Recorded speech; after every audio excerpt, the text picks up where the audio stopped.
Hi, everybody. Welcome to the Kimberly Cloud Show. I'm your host, Kimberly Cloud. Today, I have a very special guest here for the show today. Can you go ahead and announce to the world who you are and where you're calling from?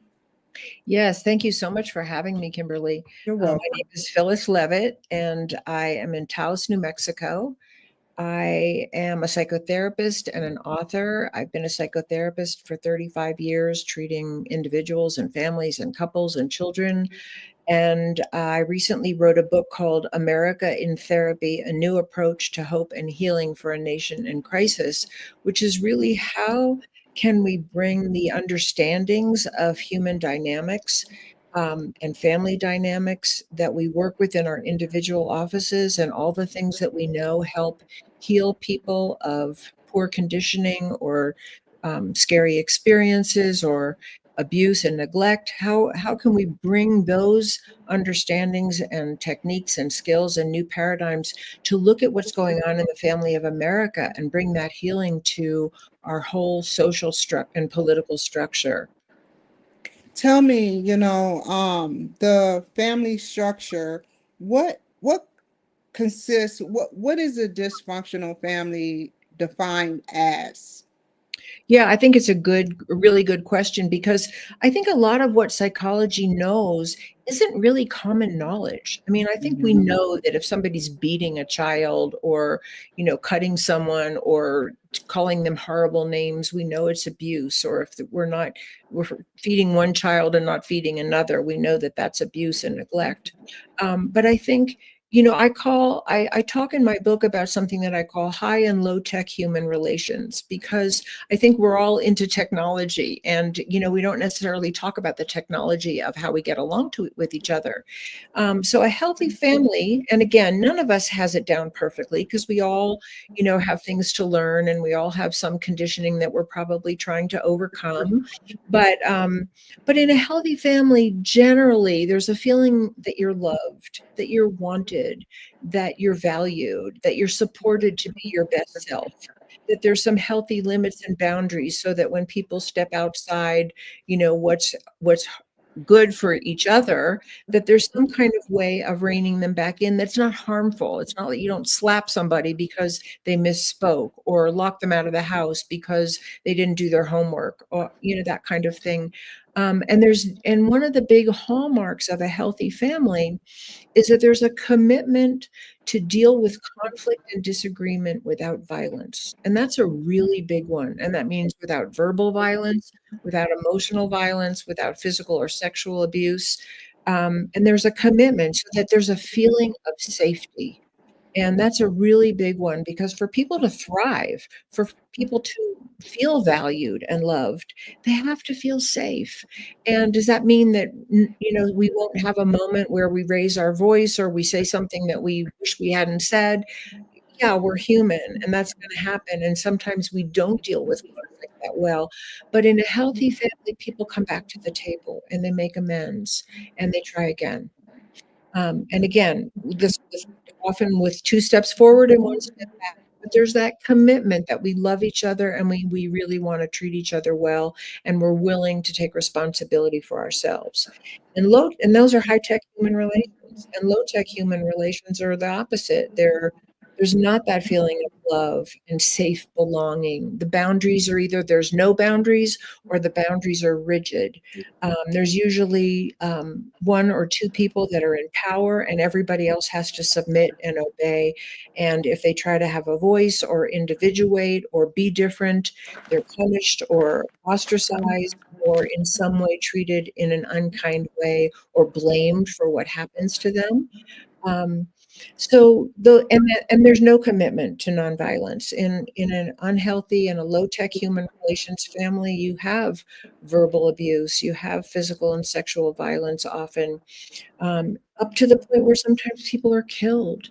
And if we take that model and we look at our country, then can we say, what kind of technology and human relations are we actually operating on? What are we legislating? How are we treating people? One of the hallmarks of a dysfunctional and abusive family is that those who are in a position of power who are abusive in some way always justify being abuse. I slapped you because you talked back. I molested her because she wore that short skirt. They always blame the victim for what they do, and they are unable to feel empathy and remorse for the harm that they've caused other people. And there's a lot of that going on in our country today. And I say that because with the goal that we don't look at these things just like who to blame and who to hate, because that's what's causing the problem in the first place. I say that in my book, and we do this in our therapy offices, for the goal of healing. What does someone who's screaming and yelling at their children or hitting them, what do they need to come back into a safe relationship with their children? What wounds have they sustained that aren't healed, that they're just perpetuating in their present family? And how do we support them to heal rather than just hate them and blame them and want to lock them up and throw away the key? And I know that these are, I think for some people, this sounds Pollyanna-ish, like, well, it's just not going to happen. There's just bad people out there, or there's people who just deserve to be killed or whatever. But in the world of psychology, we really know that the worst behaviors,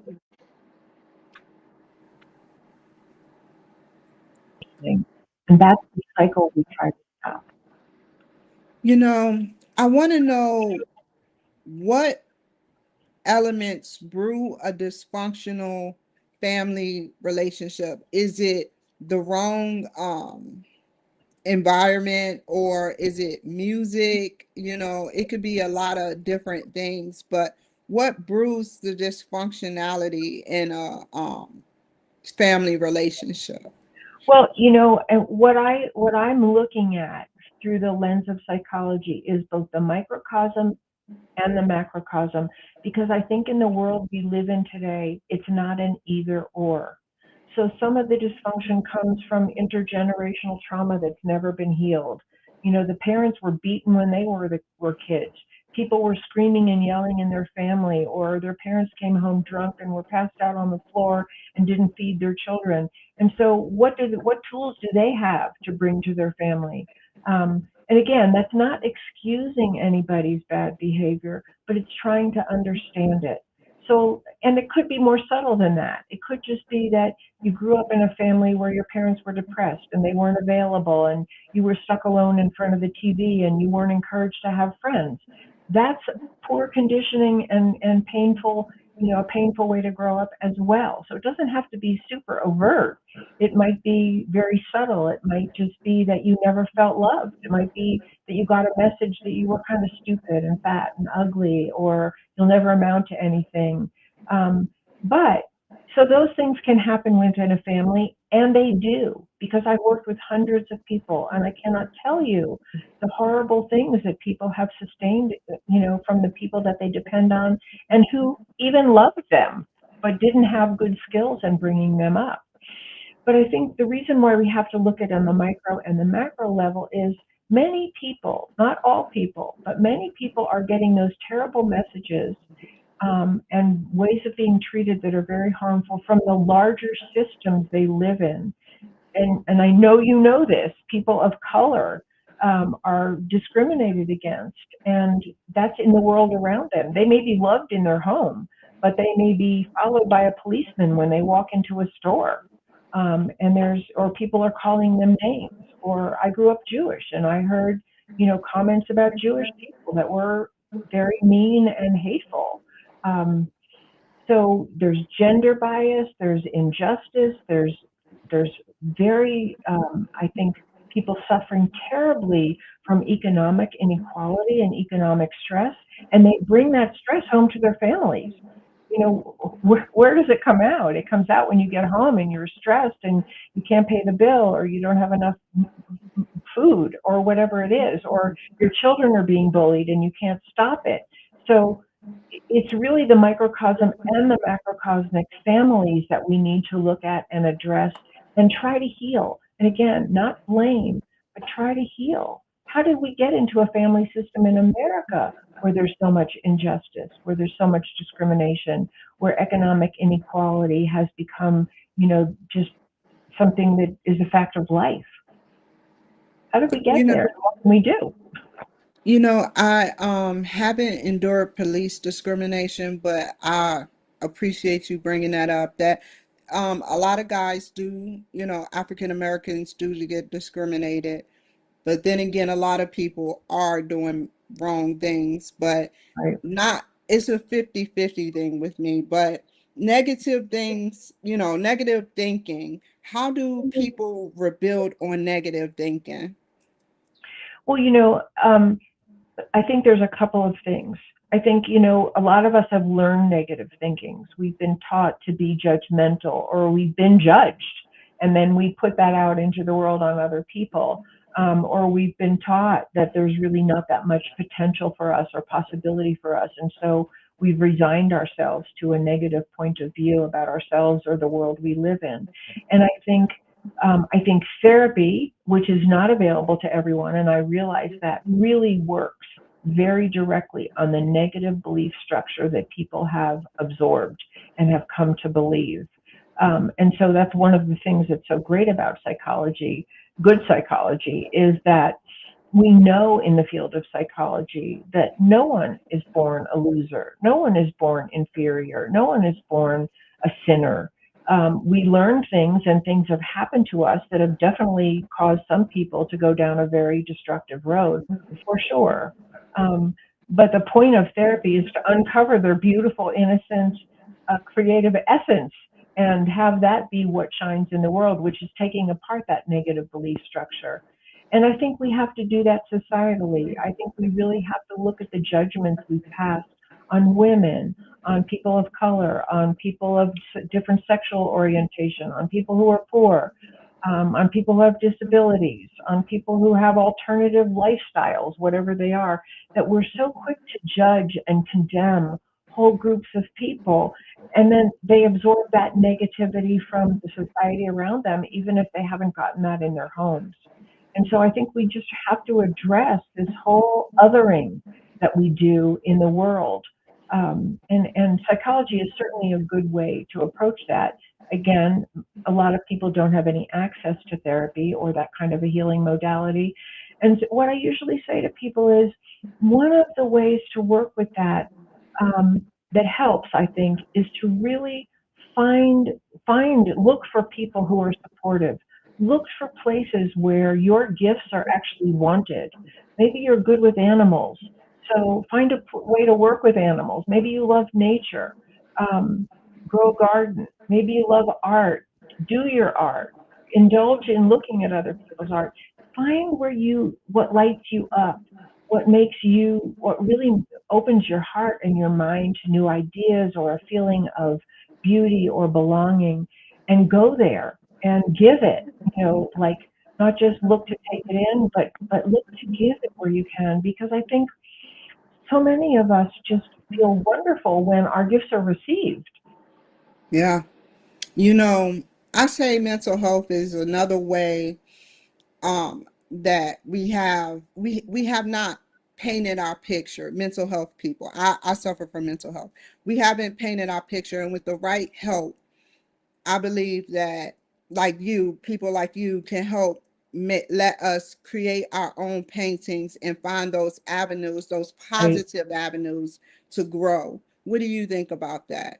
I absolutely think that's true. And I think what's tragic is that we don't look at people as a society that way, that everyone is a beautiful human being who has something wonderful inside of them. And it doesn't have to be something that affects the whole world. You don't have to be a world leader. You don't have to clean up the whole environment. You don't have to have a cure for cancer. If you do, great, wonderful, if that's your contribution.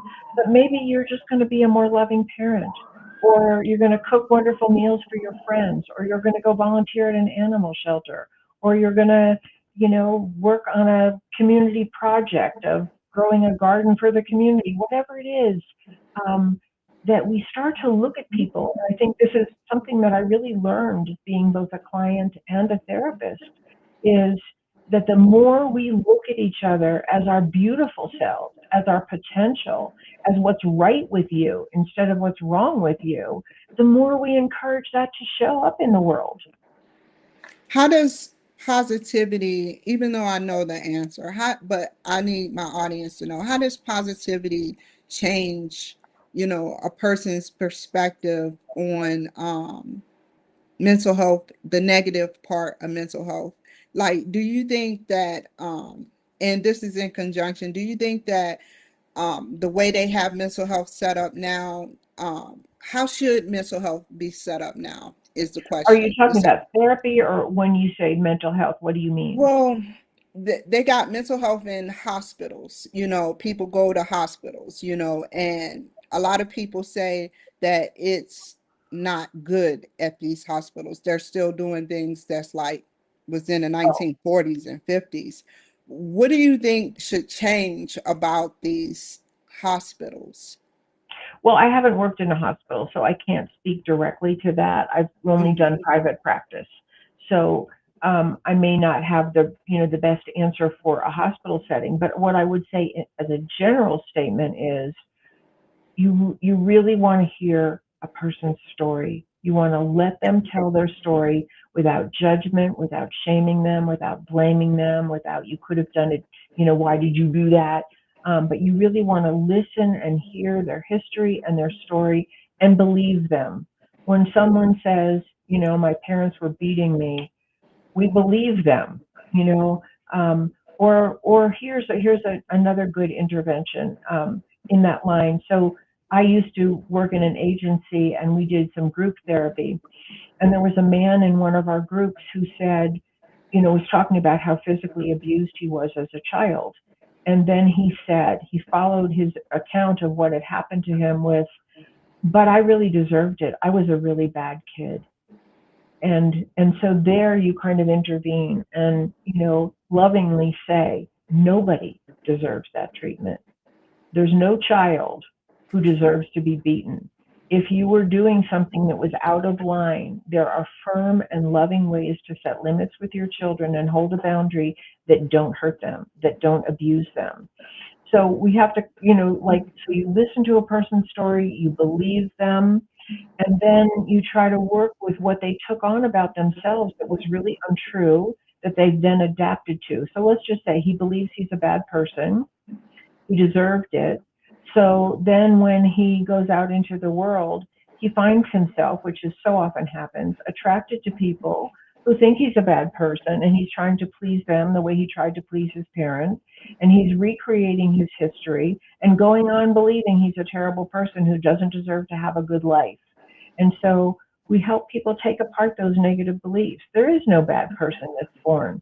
We become dysfunctional. Well, sometimes we become violent because of what we've learned and what's happened to us. But that's not who you are. You are not what happened to you, and you're not what you've done. And it can be taken apart, and you can heal, and you can stop doing some of the things that are dysfunctional in your life. Not because you're judged harshly, but because when a person has a chance to find that little child that was hurt inside of them, they begin to heal. They begin to feel empathy for that little child. I mean, I just can't tell you, and I went through this myself when I was in therapy. I didn't like the little girl that was in me.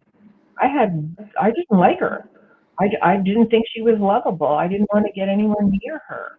And when I was in a safe place and I could really cry the tears for what happened to me, I could start to feel empathy for her and love for her and know that she did the best she could with what she had.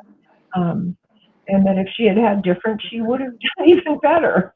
And so, basically what my experience is, when people have a chance to heal, when they have a chance to find the pain underneath their dysfunction and be believed and supported and seen in their best light and take apart that negative belief structure, they do become more positive.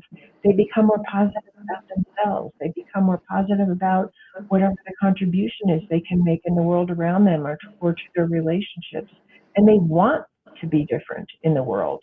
They don't have to be forced to be different. They want to be different.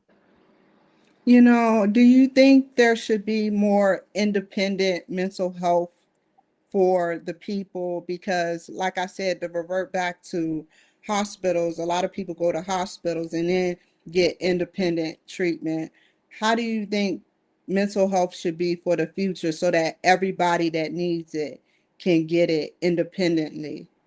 Well, I think that's a question that really speaks so powerfully to what I'm talking about looking at the larger family system of America. And this applies to probably many countries, but we'll just talk about America, which is, what are we doing with our tax dollars? What are we doing with our resources?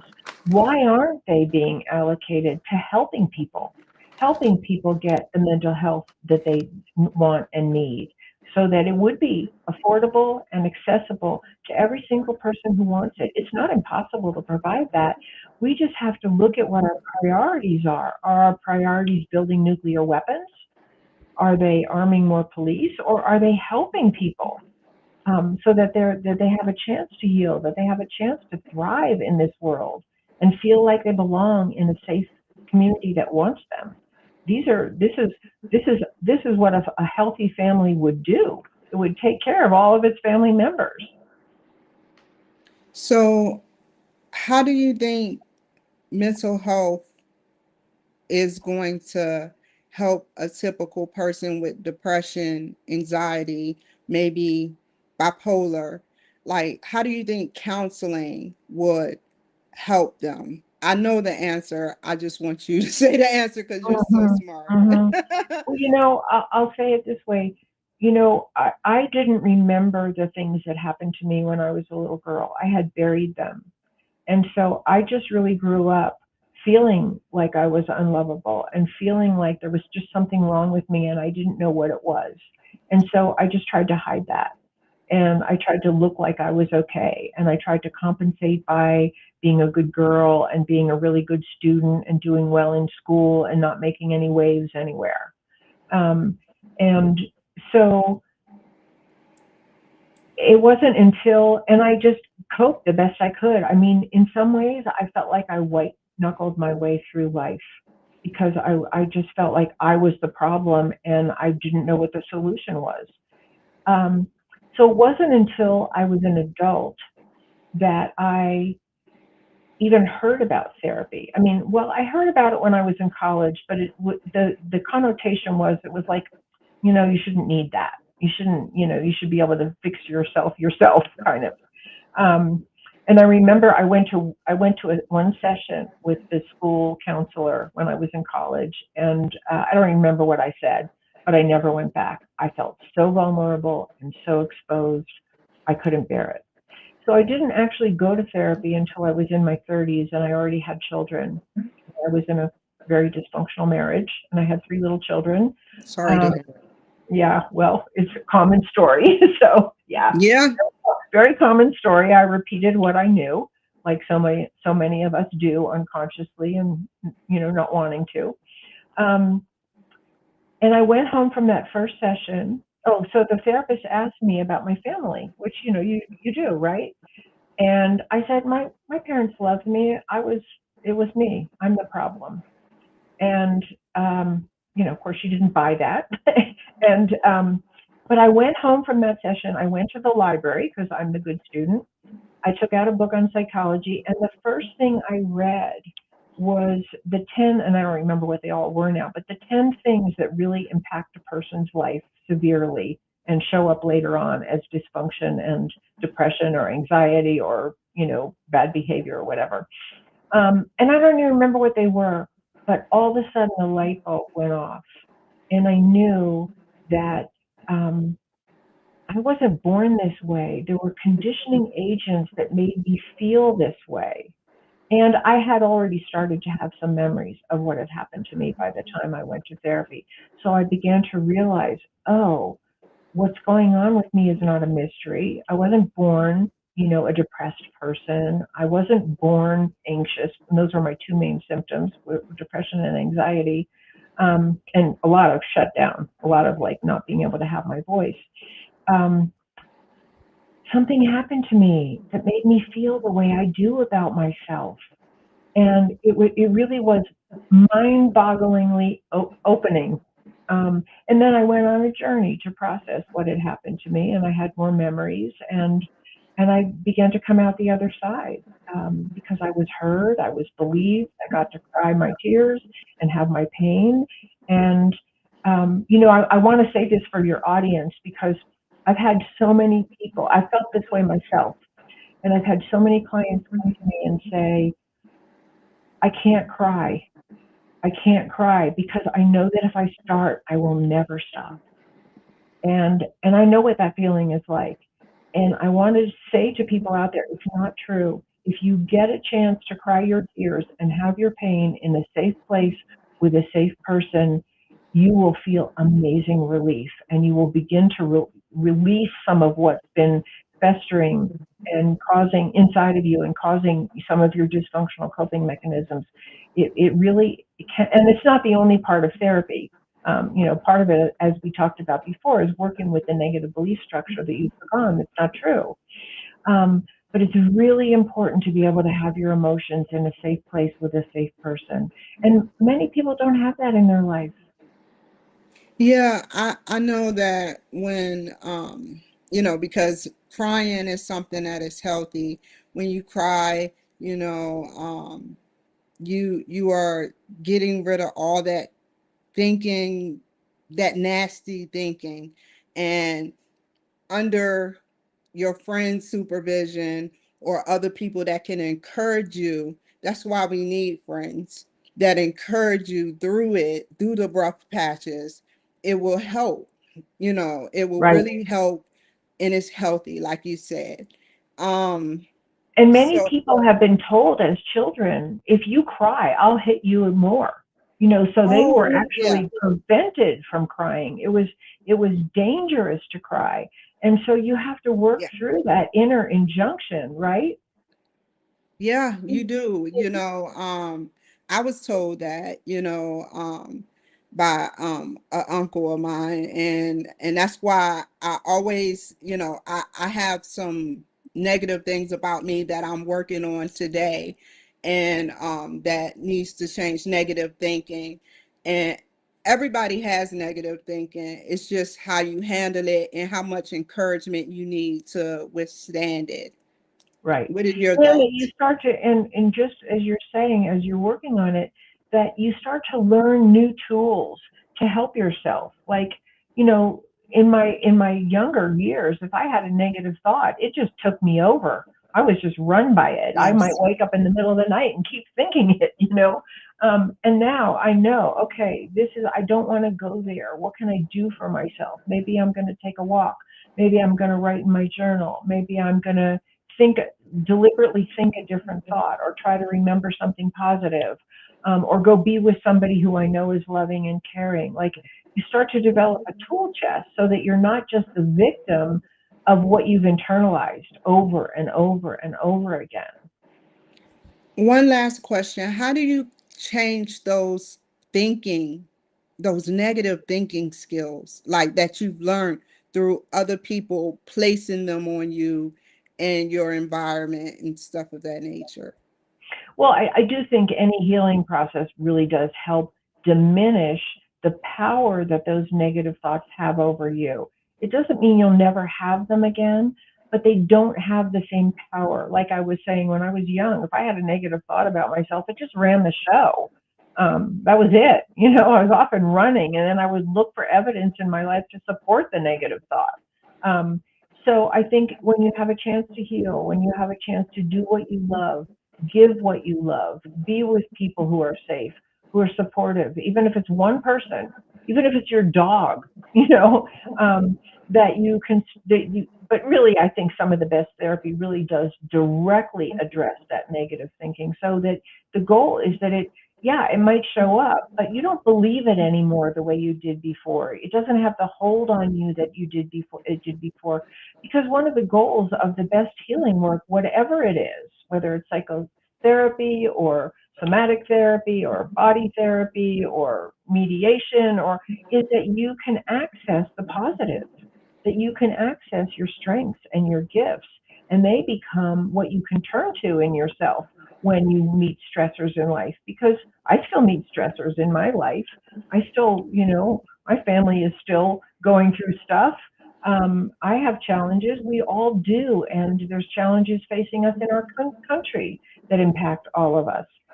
But so you want to learn, you want to heal enough to have some skills to meet it with a powerful adult part of yourself and not your triggered, wounded child who is, who just can't cope in a way that's helpful, not because they're bad, but because they're a child in you. Yeah, and I just wanted to say writing down what you've done and going back to it, if it's a negative thought, you write down that negative thought. I can't go to Toastmasters because, such and such, I'm nervous. And then you come back to that and say, how can I change that thought? And you say, well, I will go to Toastmasters because and break the habit of being anxious. Is that what you're saying? Yeah, I think that's great. And I think if you have, I really do think that we're not meant to be islands. We need each other, and I think we live in a culture that still very highly prizes our so-called independence when we're really not independent. We need everybody to have food in the grocery store and gas in our cars and the computer that I'm talking to you on. We're very dependent, but we have this illusion that we're supposed to not need each other when we actually do. And so I think it's really important to have at least one person in your life that encourages you. For me, there's been hurdles that I've faced in my life of things that I'm afraid to do. And just having one person out there who says, Phyllis, you can do it. I know you can, helps me push through my own resistance. And then you internalize that. And then you have your own voice in your head. Phyllis, you can do this because you want to, and you're going to feel better when you get over your own resistance to what scares you. Do you feel, I promise you this is the last question, but do you Oh, feel I'm not, like, it's fine. okay, do you feel like encouragement is lacking with people these days? Because it's like people feel like their family and their friends come, first when that person that's homeless out on the street may need your encouragement. And we sometimes certain people will walk right past and say, well, all I care about is my friends and my family. Yeah, I mean, I think there's a lot of self-focus, partly because I think we live in a fairly self-centered culture. I think that's the culture we live in, and that's kind of the norm. I think also people are really struggling to survive, and they feel like they can't help anybody else because they're barely helping themselves. And I also think that we're being conditioned to be kind of numb to the pain that's around us. And I think that's a very dangerous thing in the family of America, that it's just, that's them. And, we see all these images of bombed out cities and starving children and dead bodies. And we hear all these terrible tales of injustice, and it becomes mind-bogglingly numbing after a while. And I think we have a responsibility as the family of America. Yes, report the truth. Let's know what's really happening, but let's talk on social media and in the news about the solutions. Why are people homeless? They're not bad and stupid. They're not all mentally ill and unable, they need resources. They need affordable housing. They need a living wage. They may need medical help. How are we going to, as the family of America, talk about the solutions and not just keep pointing fingers at the next person we think is the problem? And how can the people reach you, Miss Leavitt? Thank you. Yeah, I'm on all the social media, LinkedIn, Facebook, Instagram. I have lots of videos on YouTube, but you can also contact me directly on my website, which is my name, phyllisleavitt.com. And please buy my book. If you're inspired to read more about what I'm talking about, it's called America in Therapy: A New Approach to Hope and Healing. And I love feedback from people. You can just contact me on my website and ask me a question or tell me your story. I love all interaction with other people. I love sharing. And you can also just write to me at phyllis@phyllisleavitt.com. That's my business email address. So thank you for asking me. You're welcome. Stay on the line. Everybody, thank you so much for joining my show. Take care, be safe, and I will see you guys later. Bye-bye. Never waste my time. You are I want.